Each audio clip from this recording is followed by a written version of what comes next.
Assalomu alaykum. Qadrdonlar, sog'lig'ingizda salomatmisizlar? Xudo xolasa yangi ishlarimiz joylariga o'rnadi. Bu yer Andijon viloyati Bo'ston tumani Yakkatolma degan joydagi bo'ldi. Xudo xolasa bu yerga ikkita eshik, ikkita rom o'rnatib berdik. Akfa original mahsulotlarga Zolotoy dub bir qavat yo'diviy gulli, yo'diviy oynalar bilan xudo xolasa ishlarni yakunlab beryapmiz. Akamiz eski klientlarimizdan, o'zlari o'sha YouTube kanalimiz obunachilaridan xudo xolasa aytilgan holatda, aytilgan vaqtlarda olib kelib o'rnatib berdik. Fasollari hamma yo'q o'zlarini aytilgan holatlar bilan bo'ldi. Xo'p, razmerlar bilan tanishirsam, 1.40 ga balandligi 1.65 ikkita rom bo'lgan. Eshigimiz 90 ga 2.30 bo'lgan. Romlarimiz 3 ko'zli o'rtadan bitta ochiladi. Ichkarida 35 lik padagonliklar bor. Aytib o'tganimdek, Akfa'ning 100% o'zining mahsulotlaridan. Pinalari Atido, hamma yo'llariga taylari ham, tepalari ham bo'lgan har tomonlama. Xo'p, eshiklarimizni 4 tadan Akfa zamonaviy o'chko'radi, petlilari hamma yo'q o'zida. Eshigimizni endi kattaligini hisobiga 4 tadan o'sha bezopaslik holatlariga qilib berdik. Uchkalarimiz temir uchkalar bilan Akfa'ning yangi uchka zamonaviy. Mana tomonlama xudo xolasa yengil holatda bo'lgan. Taylari arkafon bo'ldi. O'sha ularga quyoshga chidamli variantidan aynalarimiz bir qavat qalampir gulli bo'ldi.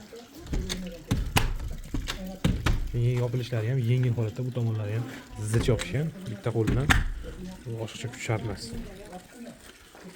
Romlar ham bir xil aytib o'tganimdek, liniyalarni ham bitta o'ringa oldik polnosti. Ichkaridan ham qator ko'rsatib o'taman. Eshiklarimiz tashqariga ochiladi. Bunga sabab mana bu pol bilan menga tekis qilib bering dedilar. O'zlari aytilgan holatda udobnilarni qilib berdik. Xo'p, ichkari shu holatda tepalarni liniyalarini olganmiz. Duvorlar bitta olingan sababi eski eshik rom yog'ochlar bor edi, yog'och eshik romlar bor edi. Razmerlari ham kengaytirildi. Shuni hisobiga ozmoz tushgan joylari bor.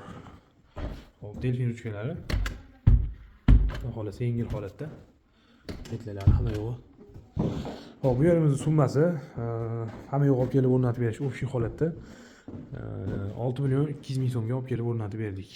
Hamma yo'q ichida padagonligi, kirishkalari bor. Xo'p, bu tomoni ham bir xil ko'rsatib beraman imkon qadar. Shu holatda bo'ldi. Yonlariga polnosti shurublari hamma yo'q qatirilgan.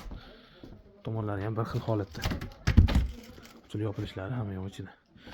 Xo'p, kimga shunaqa eshik romlar terasga veranda zarur bo'lsa, bemalol ekrandagi nomerlarga murojaat qilaverasizlar, ishlarni sifatli garantiyali qilib olib o'rnatib beramiz. Hammaga rahmat, sog' bo'linglar, salomat bo'linglar.